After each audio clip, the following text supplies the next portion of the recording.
ಈ ಜನರ ಶಾಪ ಇವತ್ತು ಸರ್ಕಾರಕ್ಕೆ ತಟ್ಟುವ ಪರಿಸ್ಥಿತಿಯಲ್ಲಿದೆ. ಸರ್ಕಾರ ಇವತ್ತು ಆಕ್ಸಿಜನ್ನ ಒಳಗೆ ಸೇರಿದೆ. ಆದರೆ ಇವತ್ತು ಮೂಢ ಹಗರಣ ಇರಬಹುದು, ವಾಲ್ಮೀಕಿ ಹಗರಣ ಇರಬಹುದು, ಮಾನಗೆಟ್ಟ ಲಜ್ಜೆಗೆಟ್ಟ ನೀತಿಗೆಟ್ಟ ಇರತಕ್ಕಂಥ ಒಂದು ಸರ್ಕಾರದ ಸಾಧನೆ ಆಗಿದೆ. ಅವತ್ತು ನಮ್ಮ ಸರ್ಕಾರದ ಮೇಲೆ ಆರೋಪ ಹಾಕಿದರು ಕೆಂಪಣ್ಣನ ಹಿಡ್ಕೊಂಡು. ಇವತ್ತು 40%, ಇವತ್ತು ಈ ಸರ್ಕಾರ 80% ಸರ್ಕಾರ ಆಗಿದೆ. ನಮ್ಮ ಸಂಜೀವ ಮಠದವರು ಇದ್ದಾಗ ಸಹಸ್ರಾರು ಕೋಟಿ ಅನುದಾನಗಳು ಬಂದಿತ್ತು. ಆ ಅನುದಾನಗಳನ್ನು ತಡೆ ಹಿಡಿಯುವಂಥ ಕೆಲಸ ಕಾರ್ಯಗಳು, ಅದರಲ್ಲೂ ಕಮಿಷನ್ ಕೇಳ್ತಕ್ಕಂಥ ಕೆಲಸ ಇವತ್ತು ಈ ಸರ್ಕಾರದಲ್ಲಿ ನಡೀತಾ ಇದೆ. ಆಂತರಿಕ ಕಲಹದಲ್ಲಿ ಯಾರು ಮುಖ್ಯಮಂತ್ರಿ ಸಂಗೀತ ಕುರ್ಚಿ ಪ್ರಾರಂಭ ಆಗಿದೆ. ಇವರಲ್ಲಿ ರಾಷ್ಟ್ರ ವಿರೋಧಿ ಘೋಷಣೆಗಳು ಹಾಕಿದರು, ಪಾಕಿಸ್ತಾನದ ಧ್ವಜ ಹಾರಿಸಿದರು. ಅವ್ರ ಮೇಲೆ ಕಟ್ಟುನಿಟ್ಟಿನ ಕ್ರಮ ಕೈಗೊಳ್ಳಲು ಈ ಸರ್ಕಾರ ವಿಫಲ ಆಯಿತು. ಯಾರೆಲ್ಲ ರಾಷ್ಟ್ರ ವಿರೋಧಿ ಕೃತ್ಯದಲ್ಲಿ ತೊಡಗಿದ್ದಾರೋ ಅವರಿಗೆ ವಿಶ್ವಾಸ ತುಂಬ ಕೆಲಸ ಹುಬ್ಬಳ್ಳಿಯಲ್ಲಿ ಆಗಿದೆ. ಮೊನ್ನೆ ಇವತ್ತು ಮತ್ತೆ ಅತಿ ಹೆಚ್ಚು ರೈತರ ಆತ್ಮಹತ್ಯೆಗಳು ನಡೀತಾ ಇದೆ. ಇಡೀ ದೇಶದಲ್ಲಿ ಅತಿ ಹೆಚ್ಚು ರೈತರ ಆತ್ಮಹತ್ಯೆ ಇವತ್ತು ರಾಜ್ಯದಲ್ಲಿ ನಡೀತಾ ಇದೆ. ಪಂಚಾಯತ್ ಆ್ಯಕ್ಟ್ ಬಗ್ಗೆ ಈ ರಾಜ್ಯದಲ್ಲಿ ಅತಿ ಹೆಚ್ಚು ತಿಳಿದವರು ಯಾರಾದರೂ ಇದ್ದರೆ ಇವತ್ತು ಕೋಟ ಶ್ರೀನಿವಾಸ ಪೂಜಾರಿ ಅವರು. ನನಗೆ ವಿಶ್ವಾಸ ಇದೆ ಕಿಶೋರ್ ಅವರು ಸಮರ್ಥವಾಗಿರ್ತಕ್ಕಂಥ ನಾಯಕತ್ವವನ್ನು ಪ್ರಕಟೀಕರಣ ಮಾಡ್ತಾರೆ. ಅಡ್ಡ ಮತದಾನದ ಭೀತಿ ಇಲ್ಲ. ನಾವು 2000ಕ್ಕಿಂತ ಹೆಚ್ಚು ಮತವನ್ನು ಪಡಿತೇವೆ. ಅತಿ ಹೆಚ್ಚು ಅನುದಾನಗಳು ಪುತ್ತೂರು ವಿಧಾನಸಭಾ ಕ್ಷೇತ್ರಕ್ಕೆ ಬಂದಿದೆ. ಬಿಡುಗಡೆಯಾದ ದಿನಾಂಕ ಮತ್ತು ಆ ಕಾಮಗಾರಿ ಪ್ರಾರಂಭ ಆಗಿದ್ದ ದಿನಾಂಕವನ್ನು ಅವರು ಬಿಡುಗಡೆಗೊಳಿಸಲಿ ಅಂತ ವಿನಂತಿಸ್ತೇನೆ. ವಿಧಾನ ಪರಿಷತ್ತಿನ ಉಪಚುನಾವಣೆ ಘೋಷಣೆ ಆಗಿದೆ. ಸ್ಥಳೀಯ ಸಂಸ್ಥೆಗಳ ಪ್ರತಿನಿಧಿಗಳಿಂದ ಆಯ್ಕೆಯಾಗುವ ವಿಧಾನ ಪರಿಷತ್ ಸದಸ್ಯರ ಚುನಾವಣೆ ಕಳೆದ 4 ಅವಧಿಯಲ್ಲಿ ಕೋಟ ಶ್ರೀನಿವಾಸ ಪೂಜಾರಿ ಅವರು ಸುಮಾರು 16.5 ವರ್ಷಗಳ ಕಾಲ ವಿಧಾನ ಪರಿಷತ್ ಸದಸ್ಯರಾಗಿ ಜನಪರವಾಗಿರ್ತಕ್ಕಂಥ ಕಾರ್ಯವನ್ನು ಮಾಡಿದರು. ಲೋಕಸಭಾ ಚುನಾವಣೆ ನಡೆದಾಗ ಅನಿವಾರ್ಯವಾಗಿ ಅವರು ಲೋಕಸಭಾ ಚುನಾವಣೆಗೆ ನಿಲ್ಲಬೇಕಾದ ಹಿನ್ನೆಲೆಯಲ್ಲಿ ಕೊಟ್ಟಿರುವ ರಾಜೀನಾಮೆಗೆ ತೆರವಾಗಿರ್ತಕ್ಕಂಥ ಈ ಸ್ಥಾನದಲ್ಲಿ ಇವತ್ತು ಭಾರತೀಯ ಜನತಾ ಪಾರ್ಟಿಯ ಅಭ್ಯರ್ಥಿಯಾಗಿ ಮೂಲತಃ ಪುತ್ತೂರಿನವರಾಗಿರ್ತಕ್ಕಂಥ ಕಿಶೋರ್ ಪುತ್ತೂರು ಅವರನ್ನು ಭಾರತೀಯ ಜನತಾ ಪಾರ್ಟಿ ಅಭ್ಯರ್ಥಿಯಾಗಿ ಘೋಷಣೆ ಮಾಡಿದೆ. ಇವತ್ತು ಇಡೀ 2 ಜಿಲ್ಲೆಗಳು ದಕ್ಷಿಣ ಕನ್ನಡ ಮತ್ತು ಉಡುಪಿ ಜಿಲ್ಲೆಯಲ್ಲಿ ಪ್ರವಾಸಗಳನ್ನು ಮಾಡಿ ನಾನು ಬಂದೇನೆ. ಯಾವ ರೀತಿಯಲ್ಲಿ 4 ಅವಧಿಯಲ್ಲಿ ಕೋಟ ಶ್ರೀನಿವಾಸ ಪೂಜಾರಿಯರು ಗೆಲುವನ್ನು ಸಾಧಿಸಿದ್ದಾರೆ, ಅದಕ್ಕಿಂತಲೂ ಅಧಿಕವಾಗಿರ್ತಕ್ಕಂಥ ಮತದಿಂದ ಕಿಶೋರ್ ಪುತ್ತೂರು ಅವರು ಆಯ್ಕೆ ಆಗುವಂಥದ್ದು ಖಂಡಿತ. ಆದರೆ ವಿಶೇಷವಾಗಿ ಒಂದು ಸಾರಿ ಎಲ್ಲ ಚುನಾಯಿತ ಪ್ರತಿನಿಧಿಗಳ ಜೊತೆ ಮಾತನಾಡಬೇಕು, ಚುನಾವಣೆಯ ಪ್ರಕ್ರಿಯೆಗಳ ಬಗ್ಗೆ ಹೇಳಬೇಕು ಅಂತ ಹೇಳೋ ಹಿನ್ನೆಲೆಯಲ್ಲಿ ನಾವು ಇವತ್ತು ಪ್ರವಾಸವನ್ನು ಹಾಕೊಂಡೆ. ರಾಜ್ಯದಲ್ಲಿ ಕಳೆದ 1.5 ವರ್ಷಗಳ ಅವಧಿಯಲ್ಲಿ ಕಾಂಗ್ರೆಸ್ ನೇತೃತ್ವದ ಸಿದ್ದರಾಮಣ್ಣ ಸರ್ಕಾರ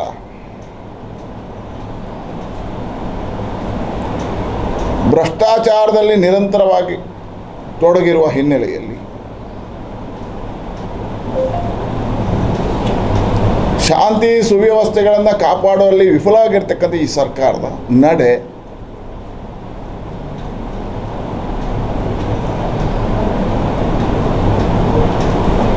ರೈತರ ಆತ್ಮಹತ್ಯೆಗಳು ಅತಿ ಹೆಚ್ಚು ಕಂಡಿರುವಂತಹ ಅವರ ಆಡಳಿತ, ಅಭಿವೃದ್ಧಿಯೇ ಕಾಣದೇ ಇರತಕ್ಕಂಥ ಶೂನ್ಯ ಅಭಿವೃದ್ಧಿಯಲ್ಲಿ ನಡೀತಾ ಇರತಕ್ಕಂಥ ಸರ್ಕಾರದ ನಡವಳಿಕೆ, ಮುಖ್ಯಮಂತ್ರಿ ಸ್ಥಾನದಲ್ಲಿ ಪೈಪೋಟಿಗಳು, ನಿರಂತರ ಕಾಂಗ್ರೆಸ್ಸಿನ ಆಂತರಿಕ ಕಲಹ,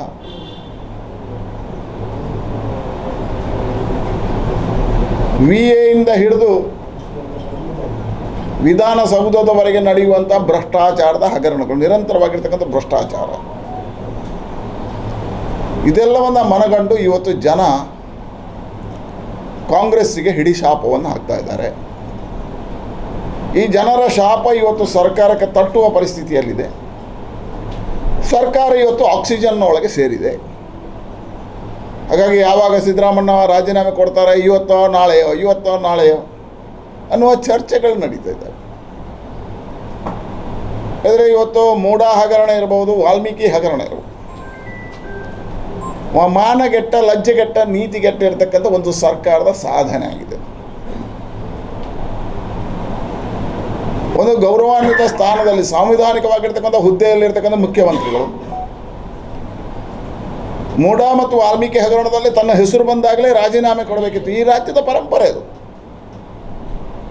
ನೈತಿಕ ಜವಾಬ್ದಾರಿಯನ್ನು ಹೊತ್ತು ರಾಜೀನಾಮೆ ಕೊಡಬೇಕಾಗಿರ್ತಕ್ಕಂಥ ಸಿದ್ದರಾಮಯ್ಯನವರು ಮುಖ್ಯಮಂತ್ರಿಗಳು ಅಹಂಕಾರದಿಂದ ಇವತ್ತು ವರ್ತನೆ ಮಾಡ್ತಾ ತಾನು ಮಾಡಿದ್ದೇ ಸರಿ ಅನ್ನತಕ್ಕಂಥ ದುರ್ವರ್ತನೆಯನ್ನು ತೋರಿಸುವುದರ ಪರಿಣಾಮ ಈ ರಾಜ್ಯದಲ್ಲಿ ಆಡಳಿತ ನಡೀತಾ ಇಲ್ಲ.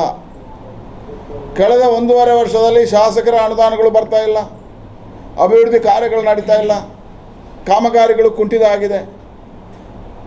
ಬೊಮ್ಮಾಯಿ ಸರ್ಕಾರ, ಯಡಿಯೂರಪ್ಪನ ಸರ್ಕಾರ ಬಿಡುಗಡೆ ಮಾಡಿರ್ತಕ್ಕಂಥ ಅನುದಾನಗಳು, ವಿಶೇಷವಾಗಿ ಪುತ್ತೂರಲ್ಲೇ ನಾನು ಹೇಳ್ತೇನೆ, ನಮ್ಮ ಸಂಜೀವ ಮಠಂದವರು ಇದ್ದಾಗ ಸಹಸ್ರಾರು ಕೋಟಿ ಅನುದಾನಗಳು ಬಂದಿತ್ತು. ಆ ಅನುದಾನಗಳನ್ನು ತಡೆ ಹಿಡಿಯುವಂಥ ಕೆಲಸ ಕಾರ್ಯಗಳು, ಅದರಲ್ಲೂ ಕಮಿಷನ್ ಕೇಳ್ತಕ್ಕಂಥ ಕೆಲಸ ಇವತ್ತು ಈ ಸರ್ಕಾರದಲ್ಲಿ ನಡೀತಾ ಇದೆ, ಅದರಲ್ಲೂ ಕಮಿಷನ್. ಹಾಗಾಗಿ ಅವತ್ತು ನಮ್ಮ ಸರ್ಕಾರದ ಮೇಲೆ ಆರೋಪ ಹಾಕಿದರು, ಕೆಂಪಣ್ಣನ ಹಿಡ್ಕೊಂಡು. ಇವತ್ತು 40%, ಇವತ್ತು ಈ ಸರ್ಕಾರ 80% ಸರ್ಕಾರ ಆಗಿದೆ. ಹಾಗಾಗಿ ಒಂದೇ ಒಂದು ಅಭಿವೃದ್ಧಿ ಕಾರ್ಯಗಳು ನಡೀತಾ ಇಲ್ಲ. ನೀವು ಯೋಚನೆ ಮಾಡಿ, ಎಲ್ಲಿಯಾದರೂ ಇಲ್ಲೇ ನಿಮಗೆ ಪುತ್ತೂರಿನ ವಿಶೇಷತೆ ಹೇಳ್ತೇನೆ. ಸಂಜೀವ ಮಠಂದೂರು ಅವರು ಶಾಸಕರಾಗಿದ್ದಾಗ ಬಿಡುಗಡೆ ಆಗಿರ್ತಕ್ಕಂಥ ಅನುದಾನ, ಆಗಿನ ಕಾಮಗಾರಿಗಳು, ಆಗಿನ ಕಾಮಗಾರಿ ಉದ್ಘಾಟನೆ ಆಗುತ್ತೆ ಹೊರತು ಹೊಸ ಕಾಮಗಾರಿಗಳಿಲ್ಲ. ಇಡೀ ರಾಜ್ಯದಲ್ಲಿ ಇದೇ ನಡೀತಾ ಇದೆ, ಶಾಸಕರ ಅನುದಾನಗಳು ಬಿಡುಗಡೆ ಆಗ್ತಾ ಇಲ್ಲ. ನಮ್ಮ ಸರ್ಕಾರ ಇದ್ದಾಗ ಮಠ ಮಂದಿರಗಳಿಗೆ ಅನುದಾನಗಳನ್ನು ಕೊಡ್ತಿದ್ದೀವಿ, ಅದು ನಡೀತಾ ಇಲ್ಲ. ಹೇಳಿದರೆ ಇದು ಲೂಟಿಗೋರರ ಸರ್ಕಾರ ಆಗಿದೆ, ದಗಾಕೋರರ ಸರ್ಕಾರ ಆಗಿದೆ, ಭ್ರಷ್ಟಾಚಾರದಲ್ಲಿ ಮುಳುಗಿದೆ, ಆಂತರಿಕ ಕಲಹದಲ್ಲಿ ಯಾರು ಮುಖ್ಯಮಂತ್ರಿ ಸಂಗೀತ ಕುರ್ಚಿ ಪ್ರಾರಂಭ ಆಗಿದೆ ಇವರಲ್ಲಿ, ಅದರೊಳಗೆ ಬಿದ್ದು ಹೋಗಿದೆ ಈ ಸರ್ಕಾರ. ಅಂದರೆ ಯಾವತ್ತು ಈ ಸರ್ಕಾರ ಮುಖ್ಯಮಂತ್ರಿಗಳು ರಾಜೀನಾಮೆ ಕೊಡ್ತಾರೆ, ಯಾವತ್ತು ಕೊಡ್ತಾರೆ ಅನ್ನುವಂಥದ್ದೇ ಆತಂಕ ಪ್ರಾರಂಭ ಆಗಿದೆ ಕಾಂಗ್ರೆಸ್ನ ಒಳಗೆ. ಹಾಗಾಗಿ ಅತೀ ಕೆಟ್ಟ ಸರ್ಕಾರ ಇವತ್ತು ರಾಜ್ಯದಲ್ಲಿ ನಾವು ಕಾಣ್ತಾ ಇದ್ದೀವಿ, ಕಾಂಗ್ರೆಸ್ ನೇತೃತ್ವದ ಸಿದ್ದರಾಮಯ್ಯನ ಸರ್ಕಾರ. ಒಂದು ಕಡೆಯಿಂದ ಭ್ರಷ್ಟಾಚಾರ, ಇನ್ನೊಂದು ಕಡೆಯಿಂದ ಆಂತರಿಕ ಕಲಹ, ಇನ್ನೊಂದು ಕಡೆಯಿಂದ ಶಾಂತಿ ಸುವ್ಯವಸ್ಥೆ ಕಾಪಾಡುವಲ್ಲಿ ವಿಫಲ ಆಗಿರ್ತಕ್ಕಂಥ ಈ ಸರ್ಕಾರ. ನೋಡಿ, ಪ್ರಾರಂಭದಲ್ಲಿ ಕಾಂಗ್ರೆಸ್ ಸರ್ಕಾರ ಅಧಿಕಾರಕ್ಕೆ ಬಂದಿರತಕ್ಕಂಥ ಸಂದರ್ಭದಲ್ಲಿ ಈ ರಾಜ್ಯದಲ್ಲಿ ಅತಿ ಹೆಚ್ಚು 116 ಸ್ಥಾನಗಳನ್ನು ಪಡೆದಿರ್ತಕ್ಕಂಥ ಕಾಲಘಟ್ಟದಲ್ಲಿ ಅವ್ರದ್ದು ಮೆರವಣಿಗೆಗಳು ನಡೀತು. ಆ ಮೆರವಣಿಗೆಯಲ್ಲಿ ಪಾಕಿಸ್ತಾನಕ್ಕೆ ಜಿಂದಾಬಾದ್ ಘೋಷಣೆಗಳು ಪ್ರಾರಂಭ ಆದವು. ರಾಷ್ಟ್ರ ವಿರೋಧಿ ಘೋಷಣೆಗಳು ಹಾಕಿದರು, ಪಾಕಿಸ್ತಾನದ ಧ್ವಜ ಹಾರಿಸಿದರು. ಅವ್ರ ಮೇಲೆ ಕಟ್ಟುನಿಟ್ಟಿನ ಕ್ರಮ ಕೈಗೊಳ್ಳಲು ಈ ಸರ್ಕಾರ ವಿಫಲ ಆಯಿತು. ಬೆಳಗಾಂನಲ್ಲಿ ಒಬ್ಬರು ಜೈನ ಮುನಿಗಳ ಹತ್ಯೆ ಆಯಿತು, ಕಟ್ಟುನಿಟ್ಟಿನ ಕ್ರಮ ಕೈಗೊಳ್ಳುವಲ್ಲಿ ವಿಫಲ ಆಯಿತು. ಹುಬ್ಬಳ್ಳಿ ಬೇರೆ ಬೇರೆ ಕಡೆಗಳಲ್ಲಿ ಗಲಭೆ ಪ್ರಾರಂಭ ಆಯಿತು, ನಿಯಂತ್ರಣ ಮಾಡುವಲ್ಲಿ ಈ ಸರ್ಕಾರ ವಿಫಲ ಆಯಿತು. ಇದೆಲ್ಲ ಆದಮೇಲೆ ರಾಜ್ಯಸಭೆಯ ಸದಸ್ಯರ ಆಯ್ಕೆ ಸಂದರ್ಭದಲ್ಲಿ ವಿಧಾನಸೌಧ ಇದೆ, ಅಲ್ಲೇ ಅದರ ಒಳಗಡೆ ಪಾಕಿಸ್ತಾನ ಜಿಂದಾಬಾದ್ ಘೋಷಣೆ ಹಾಕಿದರು, ಅವ್ರ ಮೇಲೆ ಕ್ರಮ ಇಲ್ಲ. ಇದೆಲ್ಲದರ ಪರಿಣಾಮ ರಾಜ್ಯದಲ್ಲಿ ಒಂದು ಆತಂಕ ಸೃಷ್ಟಿ ಆಗ್ತಾಯಿದೆ. ಏನಾಗುತ್ತೆ, ಏನು ಗಲಭೆಯನ್ನು ನಿಯಂತ್ರಣ ಮಾಡುವಲ್ಲಿ ವಿಫಲ ಆಗಿದೆ. ಅದು ಸಾಕಾಗದೆ ಯಾರೆಲ್ಲ ರಾಷ್ಟ್ರ ವಿರೋಧಿ ಕೃತ್ಯದಲ್ಲಿ ತೊಡಗಿದ್ದಾರೋ ಅವರಿಗೆ ವಿಶ್ವಾಸ ತುಂಬ ಕೆಲಸ ಹುಬ್ಬಳ್ಳಿಯಲ್ಲಿ ಆಗಿದೆ. ಮೊನ್ನೆ ಹುಬ್ಬಳ್ಳಿ ಗಲಾಟೆಯಲ್ಲಿ ಯಾರ್ಯಾರು ಕೇಸು ದಾಖಲಾಗಿದೆ ಅವರ ಕೇಸನ್ನು ವಾಪಸ್ ತೆಗೆಯುವಂಥ ಕೆಲಸ, ಅವರಿಗೆ ವಿಶ್ವಾಸ ತುಂಬುವಂಥ ಕೆಲಸವನ್ನು ಕಾಂಗ್ರೆಸ್ ಮಾಡ್ತದೆ. ಹೇಳಿದರೆ ರಾಜ್ಯದಲ್ಲಿ ಆತಂಕವಾದ ಸೃಷ್ಟಿ ಮಾಡ್ತಕ್ಕಂಥವ್ರು ಬೆಂಗಾವಲಲ್ಲಿ ಕಾಂಗ್ರೆಸ್ ಸರ್ಕಾರ ಇದೆ. ಹಾಗಾಗಿ ಶಾಂತಿ ಸುವ್ಯವಸ್ಥೆ ಕಾಪಾಡುವಲ್ಲಿ ಈ ಸರ್ಕಾರ ವಿಫಲ ಆಗಿದೆ, ಪೂರ್ತಿಯಾಗಿರ್ತಕ್ಕಂಥ ವಿಫಲತೆ ಅಂತ. ಹಾಗಾಗಿ ಜನ ಇವತ್ತು ಆಕ್ರೋಶಭರಿತರಾಗಿದ್ದಾರೆ. ಪಂಚಾಯತ್ಗಳಿಗೆ ಅನುದಾನ ಇಲ್ಲ, ಬಿಡುಗಡೆ ಆಗಿರ್ತಕ್ಕಂಥ ಅನುದಾನಗಳನ್ನು ತಡೆ ಹಿಡಿತಕ್ಕಂಥ ಕೆಲಸ ಕಾರ್ಯಗಳಾಗಿದೆ, ಯಾವ ಅಭಿವೃದ್ಧಿ ಕಾರ್ಯಗಳಿಲ್ಲ. ಹೇಳಿದಲ್ಲ, ಹಿಂದೆ ಸಿದ್ದರಾಮಯ್ಯ ಮುಖ್ಯಮಂತ್ರಿ ಇದ್ದಾಗ 3,000 ಜನ ರೈತರ ಆತ್ಮಹತ್ಯೆ ಮಾಡ್ಕೊಂಡಿದ್ರು. ಆಗ ನಾವು ರೈತ ಚಳವಳಿ ಮಾಡಿದ್ದೆವು, ಎಲ್ಲ ಕಡೆಗಳಲ್ಲಿ ಪ್ರಹ್ಲಾದ್ ಜೋಶಿ ಅವರ ನೇತೃತ್ವದಲ್ಲಿ ಯಾತ್ರೆಗಳನ್ನು ಮಾಡಿದ್ವಿ. ಇವತ್ತು ಮತ್ತೆ ಅತಿ ಹೆಚ್ಚು ರೈತರ ಆತ್ಮಹತ್ಯೆಗಳು ನಡೀತಾ ಇದೆ. ಇಡೀ ದೇಶದಲ್ಲಿ ಅತಿ ಹೆಚ್ಚು ರೈತರ ಆತ್ಮಹತ್ಯೆ ಇವತ್ತು ರಾಜ್ಯದಲ್ಲಿ ನಡೀತಾ ಇದೆ. ಅಂದರೆ ಇಂತಹ ಗಂಭೀರವಾಗಿರ್ತಕ್ಕಂಥ ಕಾರಣಕ್ಕೋಸ್ಕರ ಜನ ಮತ್ತು ಚುನಾಯಿತ ಪ್ರತಿನಿಧಿಗಳು ಈ ಸರ್ಕಾರದ ವಿರುದ್ಧ ಕೋಪದಲ್ಲಿದ್ದಾರೆ. ಕಾಂಗ್ರೆಸ್ಸಿನ ಪ್ರತಿನಿಧಿಗಳು ಸಮೇತ, ಚುನಾಯಿತ ಪ್ರತಿನಿಧಿಗಳು ಸಮೇತ ಈ ಸರ್ಕಾರದ ಬಗ್ಗೆ ಹಿಡಿಶಾಪವನ್ನು ಹಾಕ್ತಾ ಇದ್ದಾರೆ. ಈ ಎಲ್ಲ ಕಾರಣಗಳನ್ನು ಮನಗಂಡು ಇವತ್ತು ಈ ಚುನಾವಣೆಯಲ್ಲಿ ಭಾರತೀಯ ಜನತಾ ಪಾರ್ಟಿಗೆ ಮತ ಹಾಕುವುದಕ್ಕೆ ಜನ ಸಿದ್ಧರಿದ್ದಾರೆ. ಹಾಗೆ ನಾನು ಇಡೀ ಪ್ರವಾಸ ಬೈಂದೂರಿಂದ ಹಿಡಿದು ಇವತ್ತು ಪುತ್ತೂರು, ಸುಳ್ಯ ಎಲ್ಲವನ್ನು ಪ್ರವಾಸ ಮಾಡ್ತಾ ಇದ್ದೇವೆ. ಎಲ್ಲರ ಮಾತಿನಲ್ಲಿ ಏನಿದೆ ಅಂತ ಹೇಳಿದ್ರೆ, ಭಾರತೀಯ ಜನತಾ ಪಾರ್ಟಿಯ ಚುನಾಯಿತ ಪ್ರತಿನಿಧಿಗಳಲ್ಲ, ಬೇರೆ ಪಾರ್ಟಿಯ ಚುನಾಯಿತ ಪ್ರತಿನಿಧಿಗಳು ಇವತ್ತು ಭಾರತೀಯ ಜನತಾ ಪಾರ್ಟಿ ಬೇಕು ಅಂತ ಹೇಳುವಂಥ ಕಾರಣಕ್ಕಿದೆ. ಯಾಕೆ ಹೇಳಿದರೆ, ಒಂದು ಕೋಟಾ ಶ್ರೀನಿವಾಸ ಪೂಜಾರಿ ಅವರು 4 ಅವಧಿಯಲ್ಲಿ ಅಭೂತಪೂರ್ವವಾಗಿರ್ತಕ್ಕಂಥ ಕಾರ್ಯವನ್ನು ಮಾಡಿದರು. ಪಂಚಾಯತ್ ಸದಸ್ಯರಿಗೆ ಏನಾದರೂ ಗೌರವಧನ ಬಂದಿದ್ದರೆ ಅವರ ಪ್ರಾರಂಭದ ದಿನಗಳ ಹೋರಾಟಗಳು. 50% ಮಹಿಳಾ ಮೀಸಲಾತಿಯನ್ನು ಕೊಟ್ಟದ್ದು BJP ಸರ್ಕಾರ ಸ್ಥಳೀಯ ಪಂಚಾಯತ್ಗಳಲ್ಲಿ ಮಾಡಿದರು. ಎರಡನೇದು ಗೌರವಧನ ಹೆಚ್ಚಿಸುವಂಥ ಕೆಲಸ ಕಾರ್ಯಗಳನ್ನು ಮಾಡಿದರು. ನಿರಂತರವಾಗಿರ್ತಕ್ಕಂಥ ಓಡಾಟವನ್ನು ಕೋಟಾ ಶ್ರೀನಿವಾಸ ಪೂಜಾರಿ ಅವರು ಮಾಡಿದರು. ಪಂಚಾಯತ್ ಆ್ಯಕ್ಟ್ ಬಗ್ಗೆ ಈ ರಾಜ್ಯದಲ್ಲಿ ಅತಿ ಹೆಚ್ಚು ತಿಳಿದವರು ಯಾರಾದರೂ ಇದ್ದರೆ ಇವತ್ತು ಕೋಟಾ ಶ್ರೀನಿವಾಸ ಪೂಜಾರಿ ಅವರು.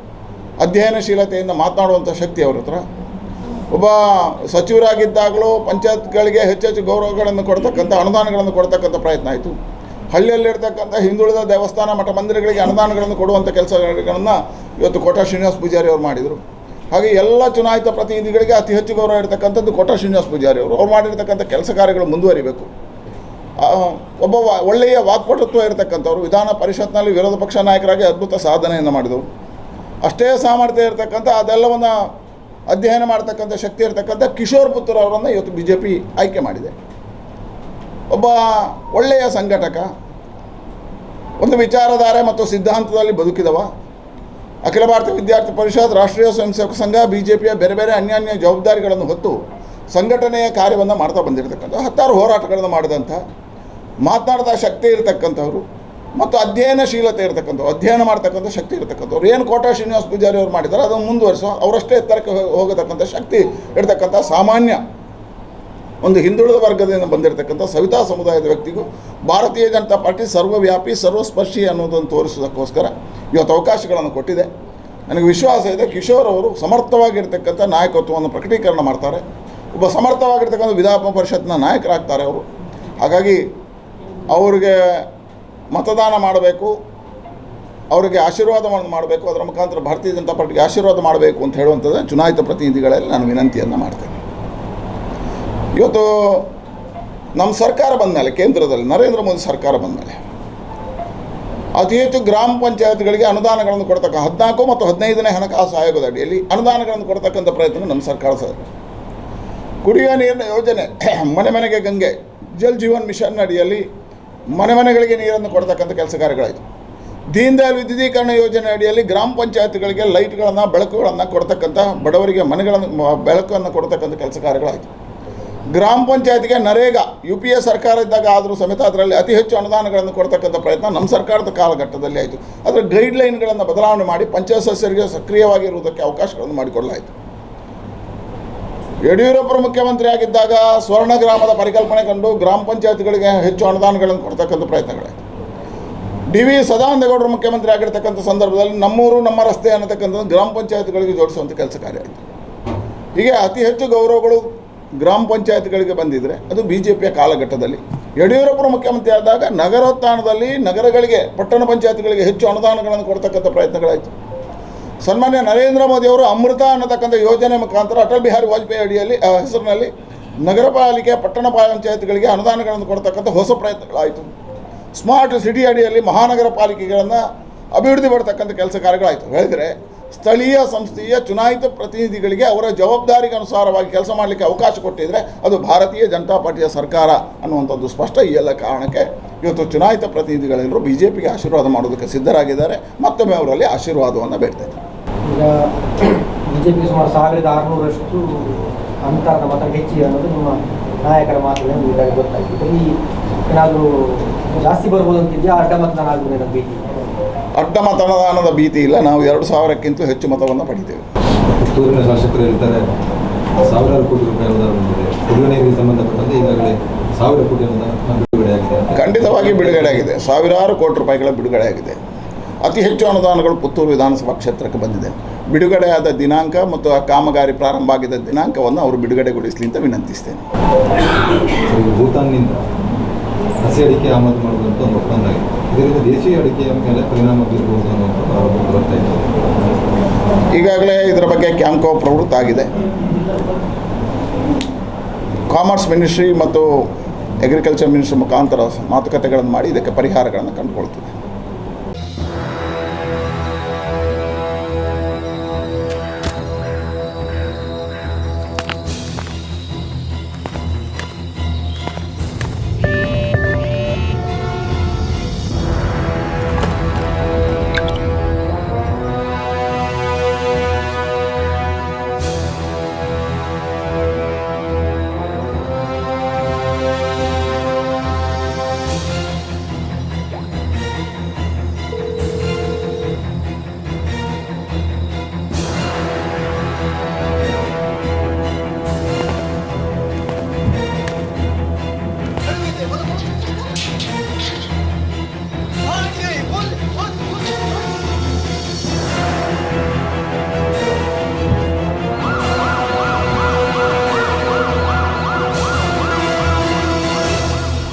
ಸುರಕ್ಷತೆಯ ಚಿಂತೆ ಬಿಟ್ಟುಬಿಡಿ.